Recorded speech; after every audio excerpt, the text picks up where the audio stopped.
ओम शांति। आज 31 मार्च 2022। बाबा बोले, मीठे बच्चे, ज्ञान मार्ग में तुम्हारे ख्यालात बहुत शुद्ध होने चाहिए। ये ज्ञान मार्ग है तो हमारी ख्यालात जो है बहुत शुद्ध होना चाहिए। सच्ची कमाई में झूठ बोलना, कुछ उल्टा किया तो बहुत घाटा पड़ जाएगा। ये सच्ची हम कमाई कर रहे हैं, इसमें अगर हम झूठ बोलते हैं तो हमारा बहुत नुकसान हो जाता है। प्रश्न है, जो तकदीरवान बच्चे उच्च पद पाने वाले हैं उनकी निशानी क्या होगी? उत्तर है, उनसे कोई भी खराब काम नहीं होगा। यज्ञ की सेवा में हड्डी लगाएंगे, उनमें कोई भी लोभ आदि नहीं होगा। वह बहुत सुखदायी होंगे। मुख से सदैव ज्ञान रत्न निकालेंगे, बहुत मीठा होंगे। वह इस पुरानी दुनिया को जैसे देखते हुए भी देखते नहीं। उनके अंदर यह ख्यालात नहीं आएगा कि तकदीर में होगा वह देखा जाएगा। बाबा कहते, ऐसे बच्चे कोई काम के नहीं हैं। तुम्हें तो बहुत अच्छा पुरुषार्थ करना है। गीत है, हमारे तीर्थ न्यारे। ओम शांति। यह भक्ति मार्ग के गीत है। तुम जानते हो, हमारी ही महिमा हो रही है। भक्ति मार्ग में महिमा गाई जाती है, अर्थात प्रार्थना की जाती है। और ज्ञान मार्ग में यह प्रार्थना व भक्ति नहीं की जाती। ज्ञान माना पढ़ाई।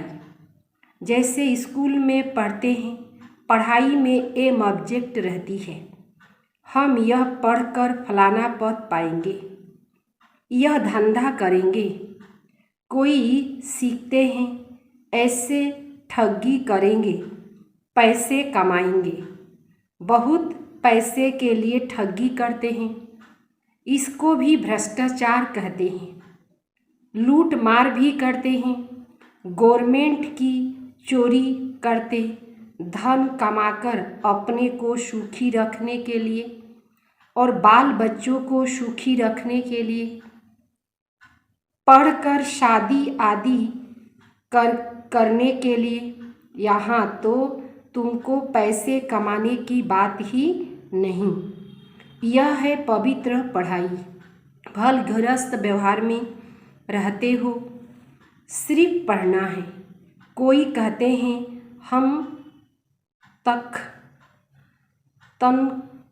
हमें तनख्वाह कम मिलती है, इसीलिए ठगी करनी पड़ती है। क्या करें? परंतु इस ज्ञान मार्ग में तो ऐसी कोई ख्याल नहीं आना चाहिए, नहीं तो दुर्गति हो पड़ती है। यहाँ तो बहुत सच्चाई सफाई से बाप को याद करना पड़े, तब ही उच्च पद पा सकते। स्टूडेंट को पढ़ाई के सिवाय और कोई बात बुद्धि में नहीं रहनी चाहिए, नहीं तो हम भविष्य उच्च पद कैसे पाएंगे? अगर उल्टा सुल्टा काम कर लिया तो फेल हो जाएंगे। सच्ची कमाई में फिर कुछ झूठ आदि बोलने से, वह ऐसे कोई काम करने से पद भ्रष्ट हो जाएगा, बहुत घाटा पड़ जाता। यहाँ तो तुम आए हो भविष्य पद्मापति बनने लिए, तो यहाँ कोई भी डीटी ख्यालात नहीं आना चाहिए। कोई चोरी आदि करते तो केस चलता है, उसमें कोई छूट भी जाए, परंतु यहाँ तो धर्मराज से कोई छूट न सके। पाप आत्मा को तो बहुत सजा खानी पड़ती है। ऐसे कोई नहीं होगा जिसको सजा न खानी पड़े। माया गिराती रहती है, थप्पड़ मारती रहती है, अंदर गंदे ख्यालात चलते हैं। यहाँ से कुछ पैसे उठाए, पता नहीं ठहर सकते व नहीं ठहर सकते, कुछ इकट्ठा करके रखे। अब यह है ईश्वरीय दरबार, राइट हैंड फिर धर्मराज भी है। उनकी सज़ा तो 100 गुना ज़्यादा है।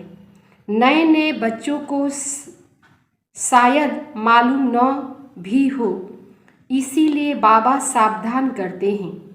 तुम बच्चों को ख्यालात बड़े शुद्ध होने चाहिए। बहुत बच्चे लिखते हैं, बाबा आपका फरमान है कि गृहस्थ व्यवहार में रहते सिर्फ मुझे याद करो, श्रीमत बेगर कोई भी काम नहीं करो। परंतु हमको तो व्यवहार में बहुत कुछ करना पड़ता है, नहीं तो हमारा गुजारा कैसे करें? हम गुजारा कैसे करें? इतने थोड़े रुपये से इतने भारी परिवार के सदस्य कैसे चल सकेंगे? भूखा रहना पड़ेगा। इसीलिए व्यापारी लोग धर्माऊ भी कुछ निकालते रहते हैं, समझते हैं जो कुछ हमारे से पाप होते वह मिट जाए, हम धर्मात्मा बन जाए। धर्मात्मा पुरुष से बहुत पाप नहीं होते, क्योंकि धर्मात्मा पाप से कुछ डरते हैं। ऐसे भी बहुत होते जो कभी धंधे में झूठ नहीं बोलते, एकदम दाम फिक्स रखते हैं।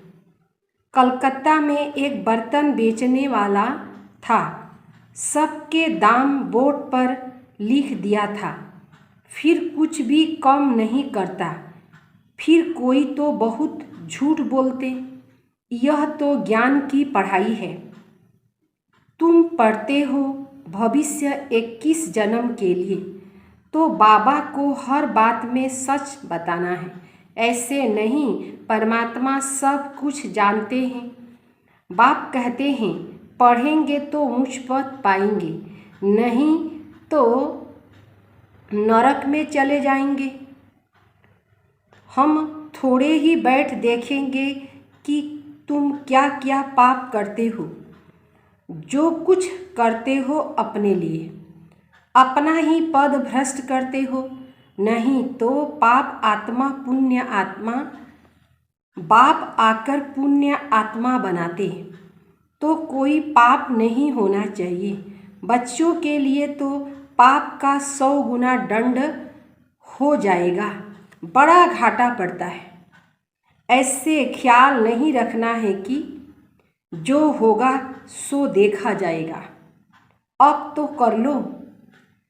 वह बच्चे कोई काम के नहीं हैं। जिसकी ऐसी सोच है तो बाबा कहते हैं वह बच्चे कोई काम के नहीं हैं।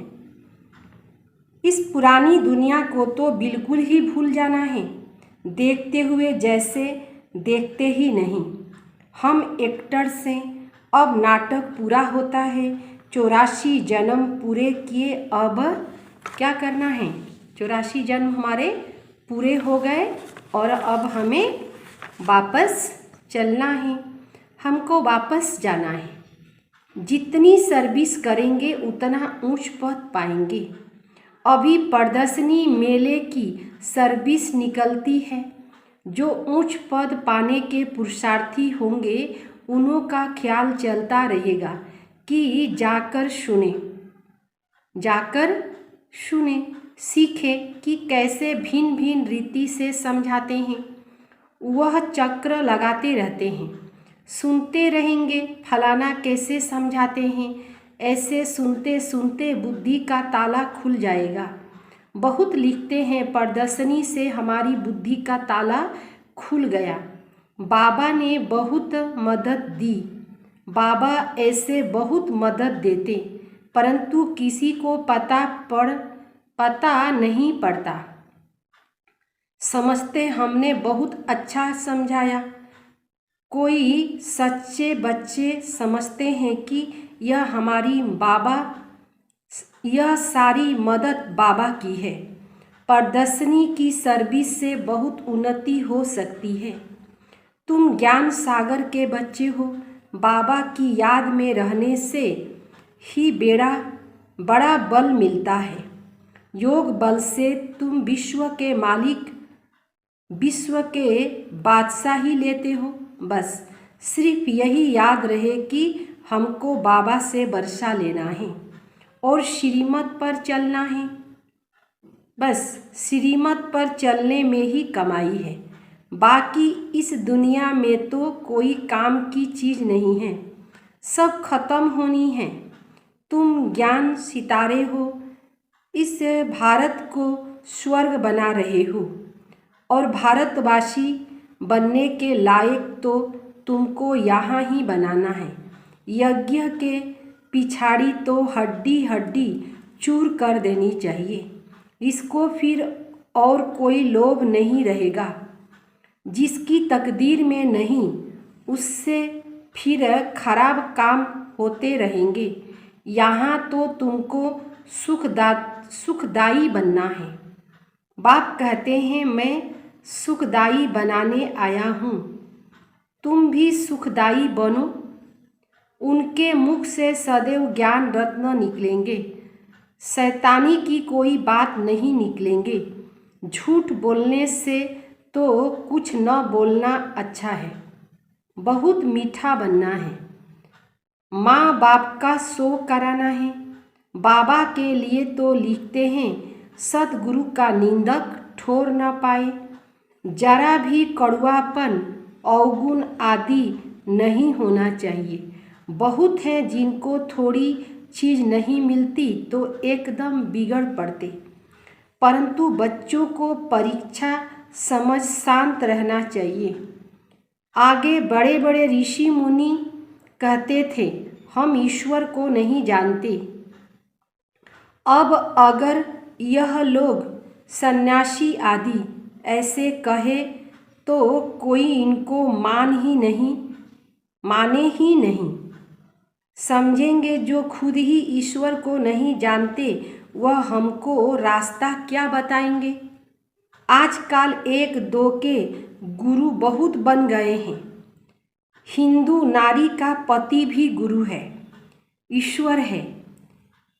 गुरु तो सद्गति देगा या पतित बनाएगा। अब तुम जानते भी हो सब सजनियाँ हैं, उसका गुरु अथवा साजन एक। मात पिता बाप दादा सब कुछ वही है। वह लोग फिर पति के लिए यह अक्षर दे देते हैं व कह देते।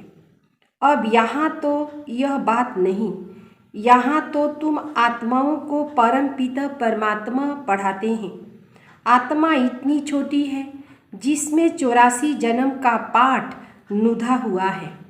आत्मा भी छोटी स्टार है, उसमें सारा पाठ नुधा हुआ है। मनुष्य समझते हैं परमात्मा सर्वशक्तिवान है, सब कुछ कर सकता है। परम पिता परमात्मा कहते ऐसी कोई बात नहीं, ड्रामा अनुसार मेरा भी पाठ है। बाबा समझाते हैं तुम सब आत्माएं आपस में भाई भाई हो। आत्मा अपने भाई के शरीर का खून कैसे करेगी। हम सब आत्माओं को बाप से वर्षा लेना है, मेल हो चाहे फीमेल।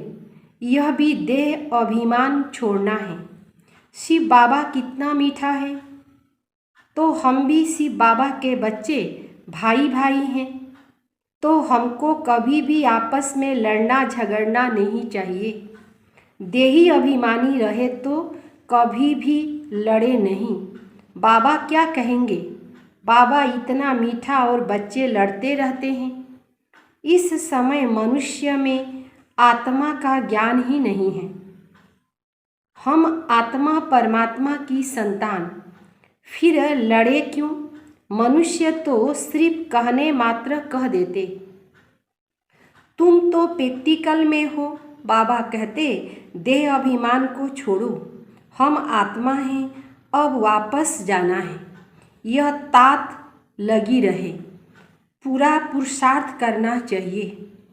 बाप जैसे मीठा और लवली जरूर बनना है।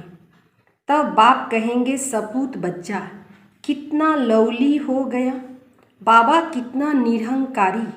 कहते हैं मैं तुम्हारा बाप, टीचर, गुरु सब कुछ हूँ। आधा कल्प से तुम मुझे याद करते आए हो कि बाबा आबू, यह मेरा भी ड्रामा में पार्ट है। पहले यह घड़ी आदि नहीं थी, रेती पर टाइम देखते थे।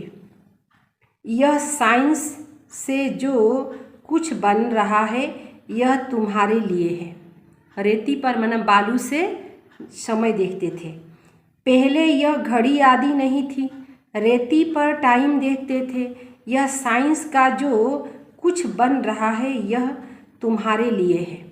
यह साइंस वाले कोई ज्ञान नहीं लेंगे, उनको आना ही है प्रजा में। महल आदि बनाने वाले तो प्रजा ही होती है। राजा रानी तो ऑर्डर देने वाले होते, तो यह कोई गुम नहीं हो जाएंगे। यह बहुत होशियार हो रहे हैं। बाकी चांद आदि पर जाना यह सब अति की निशानी है। साइंस भी दुख देने वाली हो गई है। वहाँ सुख की चीज़ें रहती है। यह बाकी है थोड़े समय के लिए। टू मच हो जाते तो विनाश हो जाता है। बाकी सुख तो तुम भोगेंगे। मम्मा बाबा कहते हो फॉलो करना चाहिए। तुम्हारे मुख से सदैव रत्न निकलने चाहिए। कहते हैं पत्थरों ने गीत गाया, पहले तुम पत्थर बुद्धि थे, बाबा ने आकर तुमको पत्थर बुद्धि से पारस बुद्धि बनाया। अभी तुम गीता का ज्ञान गा रहे हो, बाकी वह पत्थर गीता नहीं गाएगा। गीता को ही गीत कहा जाता है। अभी तुम परमपिता परमात्मा की बायोग्राफी को जानते हो। वे लोग तो कुछ भी अर्थ नहीं समझते, रत्नों के बदल पत्थर ही मारते। अब तुम्हारी बुद्धि में रत्न है। नंबर बार कोई के मुख से तो हीरे मोती निकलते, इसीलिए ही तुम्हारे नाम पड़े हैं नीलमपुरी, पुखराजपुरी। तुम पत्थरों से रत्न अर्थात पारस बन रहे हो। अब तुम्हारा काम है जो भी आवे उनको समझाना। तो तुम्हारी परमपिता परमात्मा के साथ क्या संबंध है? जब तक इस बात का एक्स्ट्रा जवाब नहीं लिख कर दे तब तक बाबा को मिलना ही फालतू है। पहले बाप को जाने तब समझे कि बीके किसकी पोत्रियां हैं। बड़ी ऊंची मंजिल है। 21 जन्म की बादशाही गरीब से गरीब भी ले सकते हैं। विश्व का मालिक बनना कोई कम बात है क्या? सिर्फ श्रीमत पर चलना है। भगवान खुद क्या करते हैं? कुर्बान जाते बच्चों पर 21 जन्म की कुर्बानी करते। कहते हैं विश्व के मालिक भव। जरूर बच्चों के मुख से रत्न ही निकलते हैं, तब तो भविष्य में पूजनीय देवता बनते। अच्छा मीठे मीठे सिकले दे बच्चों प्रति माता पिता बाप दादा का याद प्यार और गुड मॉर्निंग। रूहानी बाप की रूहानी बच्चों को नमस्ते। हम रूहानी बच्चों की रूहानी बाप दादा को याद प्यार और नमस्ते नमस्ते नमस्ते। धारणा के लिए मुख्य सार। नॉलेजफुल बन, हर कर्म के प्रमाण को जान, कर्म करने वाले त्रिकालदर्शी मास्टर त्रिकालदर्शी भव। नॉलेजफुल बन, हर कर्म के प्रमाण को जान। कर्म करने के बाद क्या प्रमाण होगा, क्या रिजल्ट होगा? कर्म करने वाले मास्टर त्रिकालदर्शी बनना है। त्रिकालदर्शी के बच्चे हम हैं मास्टर त्रिकालदर्शी। त्रिकालदर्शी बच्चे हर कर्मों के प्रमाण को जानकर फिर कर्म करते। वे कभी ऐसे नहीं कहते कि होना तो नहीं था, होना तो नहीं चाहिए था लेकिन हो गया, बोलना नहीं चाहिए था लेकिन बोल लिया। इससे सिद्ध है कि कर्मों के प्रमाण को न जान भोलेपन में कर्म कर लेते हो। भोला बनना अच्छा है लेकिन दिल से भोला बनो, बात और कर्म में भोला नहीं बनो। इसमें त्रिकालदर्शी बनकर हर बात सुनो और बोलो, तब कहेंगे सीट अर्थात महान आत्मा। स्लोगन: एक दो को कॉपी करने के बजाय बाप को कॉपी करो तो श्रेष्ठ आत्मा बन जाएंगे। एक दूसरे को कॉपी नहीं करना है, कॉपी करना है तो बाप को कॉपी करना है, फॉलो करना है तो एक बाप को फॉलो करना है, तो श्रेष्ठ आत्मा बन जाएंगे। एक दूसरे को फॉलो नहीं करना है। ओम शांति।